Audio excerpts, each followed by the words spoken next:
Welcome to Behind the Music, the Houston Chamber Choir's weekly podcast. I'm St. John Flynn. This time, my guest is the Houston Chamber Choir accompanist, Dr. Andreea Muţ. Andreea, welcome. Thank you for joining us. Thank you for having me. First question is an easy one. When did you join the Houston Chamber Choir as accompanist? So I joined them in the summer of 2015. I was at the end of my doctoral studies. I was actually taking comps that summer, and it was kind of unexpected. My professor, Tim Hester, emailed me. There's this opening. Bob Simpson just emailed me. Are you interested? I said, look, I'm really just studying these days. It was a very busy time with comps. So I said, I don't know. Well, he said, just try it, see what happens. So I went in on a very short notice, just bringing some piano solo piece. And yeah, I guess it went well. So what else did you have to do in the audition? Presumably Bob Simpson wanted you to play for him. Was it just a question of playing the pieces that you brought, or did he surprise you with other things? Well, yeah, they sent me some requirements ahead of time, and it was a solo piece that I had prepared. And then they said, you will sight read a piece for us. So they gave me some choral pieces. I think it was a spiritual that was pretty tricky. I still remember. Do you remember the solo piece that you prepared? Well, I remember it was tricky, and that it was a spiritual that I've never seen before. So what are your duties with the chamber choir? As the accompanist, what do you have to do? So I show up at most rehearsals. Of course, they have all kinds of groups that they collaborate with, but I'm there from the first rehearsal when we first learn all these pieces. And many times I get to perform with them, but other times when the time of performance comes, I'm out. Because so many of the pieces, so many of the pieces are a cappella. A cappella, or with other groups, with organ, with strings. String quartet, yeah. Mm-hmm. Name it, yeah. So when you show up to rehearsal, do you just have to give them all their starting notes on the piano, and then you can sit back and watch the rest of the rehearsal? I get to sit back, yes. But in other rehearsals, I work pretty hard too, because, we do all kinds of repertoire, as you know. So sometimes I have to play big reductions, orchestral reductions. One that comes to mind is the Duruflé, of course, a very big project. So that score was difficult. It's with organ and, all this to play on piano. And maybe we should explain that when you talk about a piano reduction, we're talking about a score that has a larger instrumentation. Yes, that can be. It was for orchestra, and then it's called a piano reduction, even though, they're trying to contain all that music into the hands of a pianist, so that can for be rehearsals, etc. Yeah. Yes. And then when it comes to the performance, they've got the orchestra there. Yes. So in the years that you've been with the choir, what are some of the highlights for you? There's many concerts that I can think of. I mean, just thinking of my first season, I didn't really know much about what it means to be a pianist for a choir. Of course, I have collaborated in the past with concert chorale at U of H under the direction of Dr. Weber. And so I had maybe 3 years under my belt doing that, but that was about it. And then I was thrown into this professional choir, this highest level. And my first concert, I didn't even get to do it with Bob conducting. We had Anton Armstrong. He's a legend now. So, and I had to play spirituals with him. So that was kind of nerve-wracking. just the start. And then the end of that season was also a jazz program with Grammy-winning jazz players. Of course, I didn't get to play on the concert, but I prepared it with Christian McBride trio. So Oh, yes. yes, that was a. So those are two, and then of course we have our latest project, Circlesong, that happened right before the pandemic, threw everything into chaos. So that was in February 2020 when we were working on that with Bob Chilcott's piece, Circlesong, British composer and singer and conductor, I believe. That was a special project. And then what else do we have? And that the Circlesong is the Houston Chamber Choir's next CD release, isn't it? So you were recording for CD. Yes, that was a big project. I got to be on it too. Had you done anything like that before? I don't think so. Not recording a CD with such a major composition, no. And at this high level. But with Circlesong, you weren't just working on a piano reduction during rehearsal. Right. There was actually piano parts in the complete work. Yeah, so I worked both as the rehearsal pianist and the actual performer in a group. It's written for two pianos and percussion and treble choir and adult choir. So I was one of the two pianos performing it. So now you said that was in February of 2020, right before the pandemic hit. Mm-hmm. I understand that you got stranded. Yes. What happened? So my boyfriend Justin, who is also a musician, a composer, and a trumpet player, and he does all kinds of things. He was doing an exchange program in Leipzig. So at that time, we got a spring break. So I thought it's a good time for me to go visit him for a week. And of course, that week transformed into 4 months because the travel ban came right when I was there. So luckily, I have family in Europe. I have an aunt in Dublin. So I flew to Dublin kind of suddenly, but she was very happy, of course, to have me there. And then eventually I made my way back to Romania, where my immediate family, my parents are.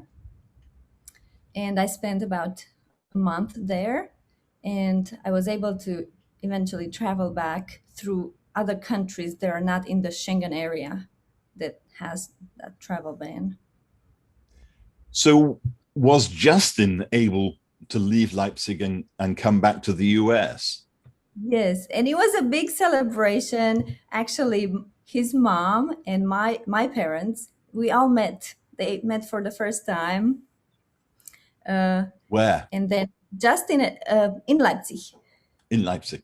Yeah. And then Justin and his mom were able to return because they're American citizens. But in fact, Justin, before going back to the US, stopped in Dublin to see me one more time. And it's so crazy. We were there for St. Patrick's Day and we took a little walk downtown. It was nobody on the streets. I think that was something that will never happen again, Ever, probably. Right. In Dublin. Yes. It was eerie. It was almost creepy to see the But obviously, like you got back to the US safely. Yes. And were reunited with your one true love. Yes. Yes, it was quite an adventure. And he was so patient, and he even wrote to his representatives and did all this legal stuff trying to get me back, but nobody could really help because this was the word. When did you first come to the US? I came here in 2009 to get my master's degree. at Sam Houston State in Huntsville, Texas. So, and then I went on to get my doctorate at the University of Houston in 2011. And I finished that in 2015. Now, for your doctorate, your, I guess, major, your concentration is as a collaborative artist, a collaborative pianist. What does that mean? So I guess now people don't like to use the word accompanist anymore because in a way it kind of degrades, like we're not as important. So the term collaborative pianist is much preferred these days. Mm-hmm. Uh, so I just had to study the art of accompanying really and playing with other people because it's an art and it can be a little different. I mean, it is different than playing piano solo. Explain some of those differences as a pianist. If you're preparing, a sonata or a Rachmaninoff concerto, as a soloist, there is one type of playing, and if you're working as a collaborative pianist, does your playing change? I believe it does. And I don't know, I feel like in the solo playing, there has to be this kind of a more ego, more individual. I don't know, you want to be the star in a way, which is great. And some people feel that way. But for me, Mm-hmm. I never really felt that way.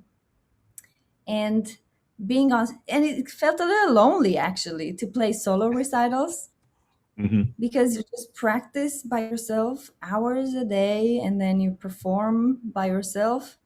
So going into playing more collaborative stuff, I just discovered this joy of collaborating with people. And you probably know this, but I love working with singers. They're probably my favorite type of musicians to work with. I just feel like they taught me so much about breathing, about musical phrasing, things I didn't think about necessarily because I don't need to breathe to play my instrument really. Mm-hmm. But that was one of the biggest things that I learned from singers, how to improve my musical phrasing. So going back to your question, what is different? I mean, I guess playing concertos is also a collaborative thing. So maybe Mm-hmm. that's more Mm-hmm. similar. You know, you got to adjust to the orchestra, the conductor, even though you have your own interpretation and your own output that you want to present.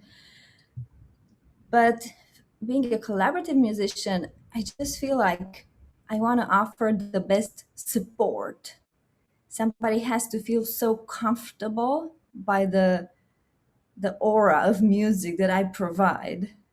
Mm-hmm. Mm-hmm. So, for a singer, it's very, of course, you have to adjust volume, you have to observe all the punctuation, to understand their vowel production. I mean, there is many things to think about that I didn't think about before playing for so many singers. I assume that you have played a great deal of chamber music. Yes. And in that setting, it is always a negotiation, isn't it? It is always a collaboration between the members of the chamber ensemble, whatever they may be. Oh, yes, definitely. So I enjoy playing instrumental, like bigger chamber music too, as well. But that happened more during my doctoral years. Because actually, the truth is, when you're out in the world, to be hired to do chamber music recitals at that level becomes a little difficult unless you're a star, really. So, But you are able to, in addition to being the accompanist for the Houston Chamber Choir, you are able to do other things. You can take part in chamber recitals, etc. mhm. What Yes, else? What other sorts of things do you do? I have a duo with a violinist, with Dr. Ingrid Gerling. We actually met during our doctoral years at U of H, University of Houston. Um, so we do play many recitals together. Of course, in the last year we haven't, because nobody was hosting recitals anymore, really. But before that, doing we were part of several series. We were doing home concerts. We perform at the airport, actually at Hobby. Oh Um, yes. you probably know many other musicians that are part of that Hmm. program. Yeah, Yes. that's a wonderful program. Oh, yes. And people enjoy it so much. And it's funny because this is kind of on a tangent, but when people arrive to Houston, Texas, sometimes they say, "Oh, this is not what I expected to be greeted by a violin and piano duo playing, Brahms and Mozart." And so they're In the pleasantly airport. surprised. Yes, in Houston, Texas. Well, actually, most of my work is at U of H. I'm a staff pianist there, so I get to accompany a lot of recitals for students. I collaborate with many of them. I play for Concert Chorale, which is also an award-winning ensemble.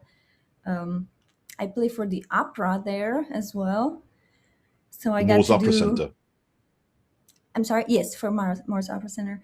Um, this season in COVID, I got to do my little debut at the harpsichord doing recitatives, a thing that I've never done before. That's another skill that I'm developing. I enjoyed it The very Baroque much. opera. Yeah, well, I played for La Finta Semplice by Mozart. Uh, So it's very early, Mozart. I forget, he was 12, I think, when he wrote it. So anyway, it's yes. it's like was it Lucio Silla, one of those early works of Yeah, Mozart. yes. So yes, U of H is my biggest thing, where I play the most. And then I also became part of Rocco, the River Oaks Chamber Orchestra. I think that was in 2020 as well. I started collaborating with them in 2019.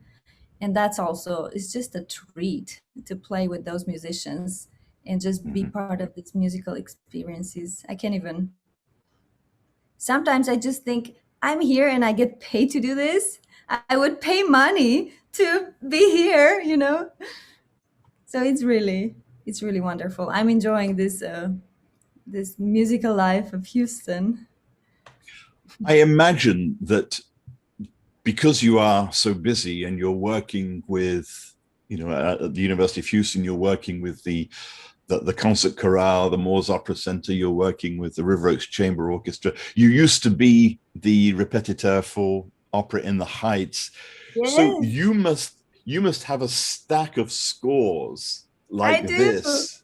How Yes, do you how do you learn a score? Because I imagine you have to learn them pretty quickly. yes. I mean, ideally, you have enough time to be comfortable, the reduction, as we were saying, but also with the singer's parts, because sometimes you have to help them with their parts too. But lately, I started to learn the singer's parts first, actually, Hmm.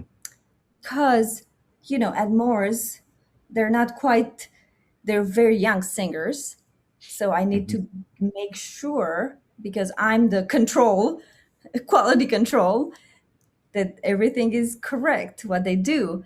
So I'm not so worried about every little note in the piano. It just kind of shifted my learning experience a little bit. So I'm not worried about getting everything, as opposed to making sure that the singers are getting everything correctly. Because you're the vocal trainer really during rehearsal, aren't you? Right. For the Yeah. principals and presumably Yeah. for the chorus as well. For the chorus too, yeah. Whenever they have, well, whenever they have a chorus, usually they have a conductor too. But for the principals, they just have us, the pianists, the coaches. And I mean, they are experienced singers, but they're still young, and we do some very difficult repertoire. So we gotta be on top of everything. That must be difficult because when you work with a choir, you're working with a group of singers who are, I mean, just the very nature of a choir is that it's collaborative.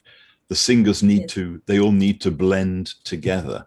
But when you're working with the principles of an opera production, you've got, let's say, half a dozen soloists Yes. and half a dozen different egos. Do you Yes. find that that's difficult to negotiate? Um, at this level, when they're still maybe not, they haven't developed such big egos at this age, perhaps. But Sort of I didn't have pre-professional. any. Right. Yeah. I didn't really have trouble with that. And usually, I mean, people are there to learn and they take all these suggestions that we give them. And sometimes if they don't work, they tell us, that's fine. So I think, no, I didn't have trouble with that, really. That's why I enjoy working with singers because, some people don't because of the same reason they think, oh, I just with these egos and you can't give any criticism because they will take it so personally, but not in my experience. The pianist, yourself, you are a collaborative artist. You are there to work with somebody, not just to support them. So Yeah. there is a question of perception. Do you find that you are still having to push back on the idea that you're just there to play the notes and make them sound I feel good? like I've been lucky enough with the people that I work with that I feel appreciated. I never feel like they treat me as a lesser musician by any means, or I feel like they appreciate all the help, all the feedback I give them. And of course, it's kind of, I guess, almost disrespectful when you see a recital and sometimes you don't even see the name of the pianist. But Yes. I don't think that ever happened to me. People ask me for my headshot, they want me to be there. It's a collaboration between two musicians. So I don't feel like I have to fight for my role anymore, thankfully. Good. Did you grow up in a musical household? You're Romanian by birth, Yes. and Yes. I think you grew up outside Cluj, which is the second city of Romania. Was it a musical household? It was not. Actually, Hmm. all the people in my immediate family are engineers. Oh, really? So, yes, I don't know how this happened. And nobody else, not even in my extended family, is a musician. So, So how did you go down that path, the musical path, rather than the engineering path? well, what my mom tells me, apparently I was just singing along with the radio or whatever they had on. And when I was, 5, 6 years old, and they just thought, well, maybe she should do music. And they enrolled me. We had this little music school in our town. It's still a public school, but it's with emphasis on music. So they actually have an audition. So you have to go in and match pitch. They play a little note for you and do a little rhythm, that kind of audition for little kids. And I got in, and it was just kind of easy for me to do it. I wasn't necessarily around classical music or any kind of music a lot. Um, but I enjoyed playing piano right away and it came easy. So I said, yeah, I think I can do this. So how old were you when you started to take piano lessons? I was 7, so they just enrolled 7. me in normal school. But there, you just have your piano lesson, I believe, twice a week as part of the program, and theory lessons in second grade in harmony. Did you learn any other instruments? No. No, you were straight straight away to the piano, and that's where you stayed. Piano all the way. And I never doubted, that I would. Actually, I had a little, when I finished high school, I thought, oh, because I had these good grades, and I thought maybe I should enroll. It was very fashionable, kind of at the time, to study European studies and political sciences and this kind of stuff. So with my good grades, I got into another university to study European relations or something like that. But Mm-hmm. after a semester, I said, no way. I mean, that was just a confirmation that I don't want to do anything else but music. So I just went. So I you was doing double major you in my went first year. to you went to study at the conservatory in Cluj. What Yes. do you think? What do you think you learned there about music? I mean, that sounds like a stupid question. You learned to play the piano better, but what I mean is, in terms of your understanding, your appreciation of music, what do you think that going on and studying at the collegiate level taught you? Right. Well, actually, I continued to study with the same teacher from high school Okay. because she was teaching, full time at the high school, but she had a couple of students in the university too. And I mean, even today, I talk to her for every birthday and all these holidays. We communicate. She was like a second mom to me. So I just Mm-hmm. wanted to get more, as I was maturing and understanding, I wanted to continue studying with her. So I think what I got, well, had also to do with the fact that I was, again, being more mature. So I started to learn more, a bigger repertoire, like Beethoven piano concertos, and the requirements are pretty big for every semester. But that's all you do. You play solo piano. So got a little bit of experience with accompanying, but nothing until I came to the United States. It was a big shift. So you said you came to study at Sam Houston State in Mhm. 2009. How did that come about? How did you Oh, wind yes. up in the US? I never really wanted to go to a different place to study any other country. I didn't have this dream or anything, but it just so happened that I heard from some people I knew about this opportunity. They knew Dr. Ilonka Rus, who teaches at Sam Houston State, and she wanted to recruit some students. And she was asking if anybody's interested to send in their application for the scholarship to go study in the United States. And I was right at the end of my, it was probably February, and I was finishing graduating with my bachelor's in June. So I had no plans whatsoever. So I said, okay, I'll give it a try. Why not? This is so, Uh-huh. you know, sounds good. So I sent in my tape. I had to take all this TOEFL test, and it was all very stressful because we were kind of on a time limit. But it all worked out, and they gave me a scholarship to study because I couldn't afford at that time to go study on my own funds. And that's how that came around. The TOEFL test is a test of your English ability, isn't it? Yes. Yes. So it's a little tricky because I was studying English in school since I was 8 years old, I guess, second grade. Mhm. But we don't really talk in our classes. We just learn grammar, we write and read and all this stuff. But in the TOEFL test, that was the most difficult part when I had to actually speak.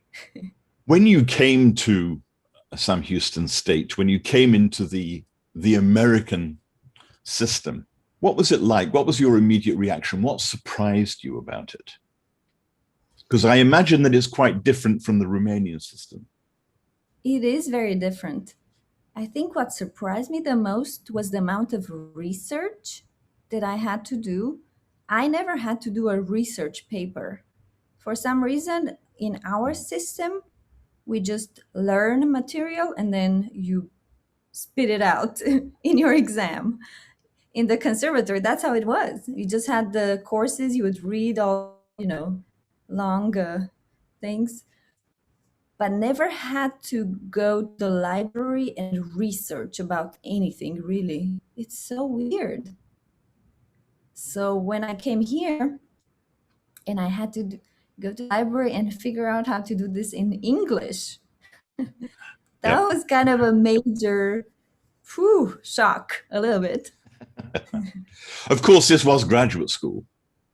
Yes, yes. But I was lucky enough to have such a wonderful research teacher, and she helped me throughout. And my paper, actually, when I went on for my doctorate, they ask you to submit a writing sample. So the paper that I first wrote that first semester was good enough to get me into the doctorate program here. What was that paper about? It was about Schumann, and it was about, I just researched to see about Florestan and Eusebiu, his alter ego. Mm-hmm, So I think I mm-hmm. called it something like creativity or madness or something like that. Right. Schumann's Eustan, and yeah. So obviously, you enjoyed your time at Sam Houston State. You enjoyed being in that academic environment because you chose to go on and to study for your doctorate at the Yes. University of Houston. I just feel like I opened a new box. So I thought, oh, 2 years, it just went by so fast. I said, oh, I'm just like at the beginning of this road. I need to continue. At what point did you decide that you wanted to focus on being a collaborative pianist? Well, it was right then for my master's, because the master's was also in collaborative piano. Okay. So I remember doing my first recital. I chose to do an all saxophone music. So that was a difficult endeavor. Yes. But then I was hooked after that. So for your doctoral studies, what were some of the sort of revelations for you, if you like? What were some of the standout elements of that time studying with Timothy Hester? I think one of the biggest things for me was timing. I learned so much more about timing. And he's brilliant. And just even working, because I brought in some Enescu. I had some Enescu on my one of my solo recitals, and music that he hasn't necessarily played. He had such good insight. I mean, he's so Is brilliant. Timothy Hester. Yes. Yeah. Because I should say that Gheorghe Dima is a famous Romanian composer. Probably the most famous, I would say. Who else from the homeland, if you like, from the motherland, other composers that you particularly enjoy? Well, another composer that I studied a lot when I came to the States, not so much home, his name is Sigismund Toduță. I wrote my final doctoral paper on his work. So he's kind of a neoclassicist in a way, because he studied in Rome. He was very rooted in the great masters tradition. Palestrina, Bach, he loved this kind of that school. Mm-hmm. And he had to struggle with the fact that even though he was writing a lot of sacred music, when the communists came in power, that stuff would not fly anymore. Right. So he had to basically encode religious meaning into instrumental music that had just generic titles. So that I was focusing a little bit on that in my paper. So it's very interesting. Did he write exclusively for piano, or was he an Oh no, orchestral he wrote. composer. No, yes, he wrote for other instruments as well, not just Mhm. solo piano. He wrote sonatas. He wrote for orchestra, uh, vocal music too. But my main I- focus was piano solo. I'm going to ask you a very unfair question now, and that is, do you have a favorite or a group of favorite composers whose music just transports you to another realm, if you like, that you really enjoy playing? I think my favorite music is French music. Of course, I have so many composers that I enjoy playing. It really depends on the day. But I do love Ravel. I love Poulenc and going back into Chopin, And other days, I just love playing Bach. And other days, I love playing Hindemith. And this is the beauty of what I do. I get to play so much music all the time and discover. I mean, in vocal music, it's just, yeah, it's a lot of beautiful music I get to play. So I feel very lucky. You said at the beginning of the interview that when it came to your audition for your role with the Houston Chamber Choir, that you had to sight read and prepare some spirituals. Just to side read the spiritual. What is it that, where is the complexity there for you in that type of music? The spiritual tradition is such a great tradition in American music. From somebody coming from a classical background, what do you find surprising or challenging?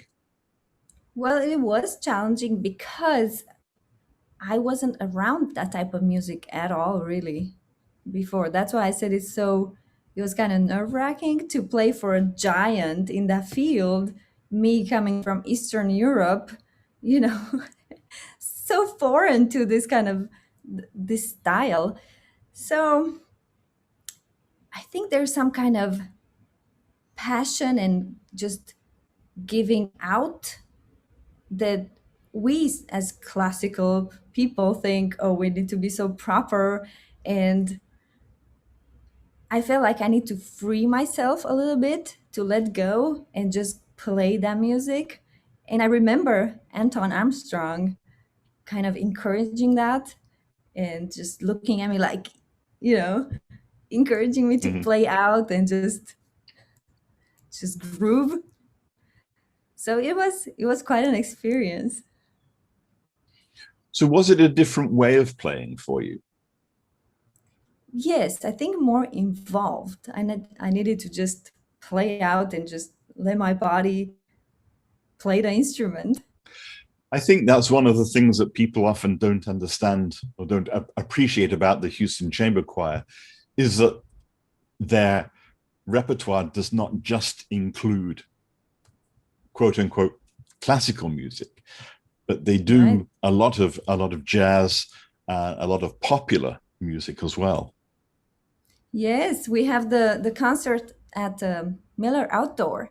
Usually we do kind of Broadway musical selections or jazz, uh, jazz repertoire. And actually, I got to perform even on a concert with a jazz trio. But luckily, I had all the music written out for me. I didn't have to improvise solos. But that was also my first experience playing with the percussion and bass as a jazz trio at Miller. So I'm getting pushed in all these directions I've never been before. But your background as a collaborative pianist presumably made that experience a little bit easier for you. It was wonderful, Mm-hmm. really. Because I mean, the only thing that would stress me out would be if I had to improvise because I'm not comfortable in that language of improvisation. But the fact that I had all the music written out for me, oh, it was great. Is it something that you would do again? Oh yes, definitely. If you ask me, yes, I'm happy. Andreea, thank you very much for taking the time to talk to me. It's fascinating to get your take on coming into sort of the American system of music, but also to understand the breadth of the piano experience. That there are more than just piano soloists, Yes. an accompanist is a collaborator. It is a specialized role and one that you have mastered. So, Oh, Dr. Andreea Muţ, thank you very much. thank you. It was my pleasure to be here with you. And thank you to everybody who supports the Houston Chamber Choir as a patron, as a sponsor, as an audience member. We could not do what we do without your support. Thank you very much. This is Behind the Music. I'm St. John Flynn. Please join me again next time. The Houston Chamber Choirs with One Accord is your one-stop shop for choral joy. If you enjoyed this podcast, help us to continue our mission to grow the esteem and appreciation of choral music by sharing, reviewing, and subscribing to our content. As a 501c3 nonprofit, support from listeners like you allows us to continue making new and exciting programming. For more information about us and how you can support our work, please visit houstonchamberchoir.org/give.